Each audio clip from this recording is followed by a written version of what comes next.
téléspectateurs, téléspectatrices du club de communication Les Éclairs de la Jeunesse, bienvenue dans ce nouveau mois d'avril. Nous vous souhaitons un mois de prospérité, de santé et de sagesse. Nous vous présentons les grands titres de ce journal. Semaine de l'étudiant 2025 à l'Exigis Global Success. Le programme My Dream effectué dans le CDEJ Bethesda à Pegami. Semaine de l'étudiant 2025 à l'Exigis Global Success. Le vendredi 4 avril 2025, l'université privée Exigis Global Success, basée à Bekota, a donné le coup d'envoi officiel de la semaine de l'étudiant par une conférence inaugurale autour du thème « La mairie à l'école ». À travers cette initiative, l'établissement souhaite rapprocher les étudiants, les autorités locales, favoriser leur compréhension des réalités municipales et susciter leur engagement dans les processus de développement local.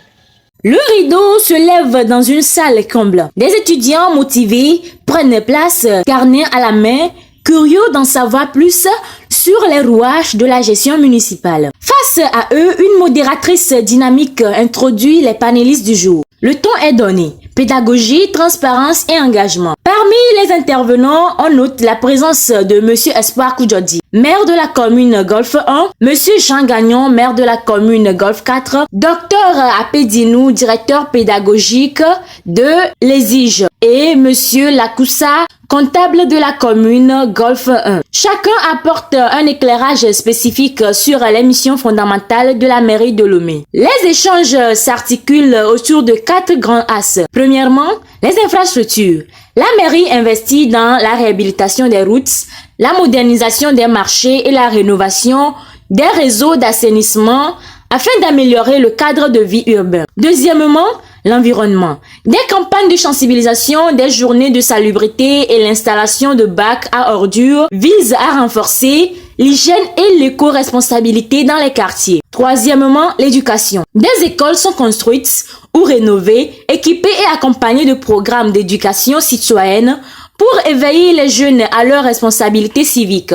Enfin, la sécurité. Des lampadaires sont installés, des espaces publics sécurisés sont créés, renforçant le sentiment de sûreté chez les habitants. Dans l'assistance, les mains se lèvent. Les étudiants très impliqués questionnent sur les liens entre les actions des mairies et les objectifs de développement durable ODD. Les réponses concrètes et motivantes démontrent l'importance de la jeunesse dans le processus de transformation des communes. En guise de mots de fin, Madame Sefaka Sossou, adjointe au maire de la commune Golfe 2, a salué la vision de l'Exige et encouragé les étudiants à devenir des acteurs du changement dans leur cité.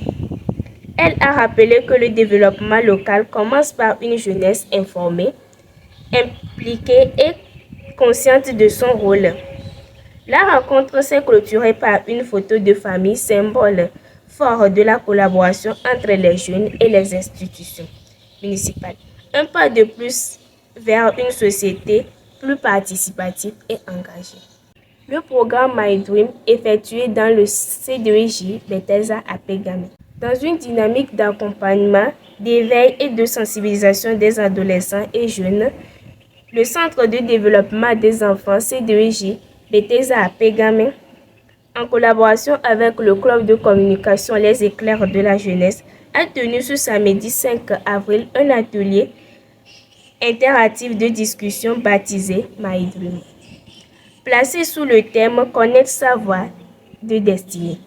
Cette initiative est visant à amener les jeunes à mieux se connaître, à réfléchir de leur avenir et à identifier leur mission de vie. Écoutons la voix de Flora Adi. La rencontre a débuté dans une ambiance chaleureuse avec l'intervention de Monsieur Bios et Germain Sodi, responsable technique du club Les Éclairs de la Jeunesse.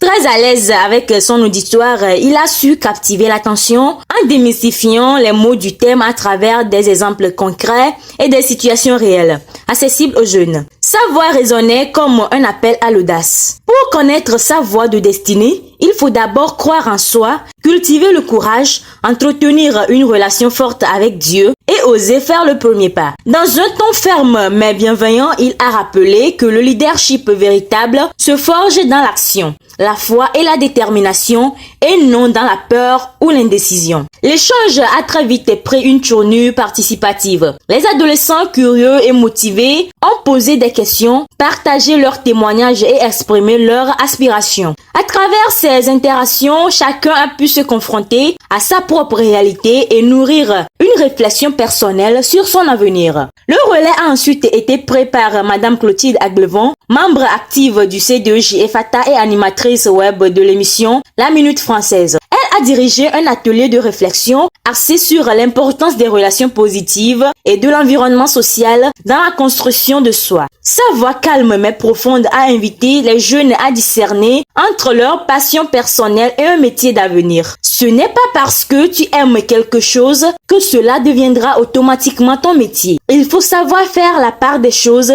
pour faire les bons choix. À l'issue des échanges, les jeunes ont identifié plusieurs clés nécessaires pour tracer leur chemin de destinée.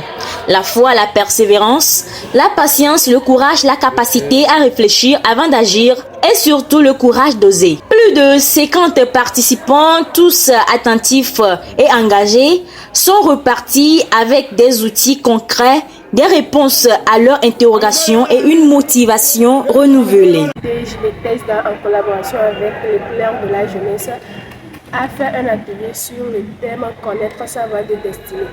Comme vous le savez, on a parlé beaucoup dans ce que j'ai pu retenir que pour y parvenir, je dois être courageuse, confiante, patiente et avoir confiance en soi-même, avoir des personnes qui peuvent m'aider et qui peuvent me donner de bons conseils pour y parvenir et mettre le Seigneur au début.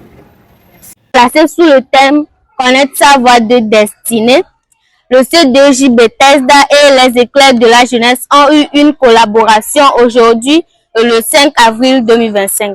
Pour avoir une bonne idée de destinée, il faut être un bon leader. Et un bon leader a certaines capacités, comme avoir du courage, avoir une confiance en soi, avoir foi en son Dieu. L'atelier a été bon. Ainsi, les jeunes ont voulu avoir encore une deuxième partie ou une deuxième séance de cet atelier. Merci. En guise de clôture, un plaidoyer collectif a été formulé par les jeunes participants réclamant une seconde édition de l'atelier. Afin de poursuivre cette dynamique de développement personnel, touché par leur implication, M. Bios Germain Sodi a salué leur engagement et annoncé la tenue prochaine de 4 grands événements guerriers qui seront organisés pendant les congés de Pâques et les grandes vacances par le club de communication Les Éclairs de la jeunesse. Une promesse d'opportunités nouvelles pour ces jeunes désormais décidés à marcher avec foi et audace vers leur destinée. Dans un contexte où le chômage des jeunes demeure une préoccupation majeure, certains choisissent de ne pas attendre des solutions extérieures. À Blainviers, un quartier de la commune Zion 1, dans la région maritime du Togo, un jeune homme se démarque par son engagement et sa détermination. Léonce Dossou, activiste et entrepreneur, s'investit avec passion dans la production artisanale d'huile rouge sous la marque Zomi de Luce. Une initiative saluée par le club de communication Les Éclairs de la jeunesse, qui a eu l'opportunité de le rencontrer pour découvrir son parcours inspirant. Écoutons la voix de Flora Adi. Dans une atmosphère marquée par le parfum enivrant des noix de palme, un jeune homme s'affaire autour de son fourneau traditionnel, Léonce Dossou. La trentaine à peine entamée incarne la nouvelle génération d'entrepreneurs togolais. À Blainviers, son nom commence à résonner comme une référence dans la transformation artisanale de l'huile rouge. Derrière la marque Zomi de Luxe se cache un processus rigoureux. Sélection des noix, cuisson, filtration et mise en bouteille. Léonce maîtrise chaque étape avec pour seul objectif proposer un produit naturel, savoureux et de qualité. Pourtant, le chemin de l'entrepreneuriat est semé d'embûches. Je fais face à plusieurs défis, confie-t-il. La gestion de la fumée reste un problème, tout comme le manque de main-d'œuvre qualifiée. Et après la vente, les marges bénéficiaires sont souvent très limitées. Mais Léonce n'est pas du genre à se laisser décourager. Animé par le désir de transmettre son savoir-faire, il prévoit d'organiser ses séances de formation à l'intention des jeunes de son quartier. À travers son parcours, Léonce Dossou incarne l'esprit d'initiative et de résilience. Son engagement démontre que l'entrepreneuriat local, lorsqu'il est soutenu par la passion et la rigueur, peut être un véritable levier de développement communautaire. Le club Les Éclairs de la jeunesse salue cet exemple inspirant et invite les jeunes à saisir les opportunités autour d'eux pour construire un avenir durable et autonome. Chers téléspectateurs, téléspectatrices, c'est déjà la fin de notre journal. Pour vous laisser sur une note inspirante, retenez cette belle citation de Rhoda Koni. La vision n'est pas un chocolat. Elle nous rappelle que la vision ne se consomme pas à la hâte, mais se construit avec passion, patience et détermination. Merci pour votre fidélité et à très bientôt pour un nouveau rendez-vous.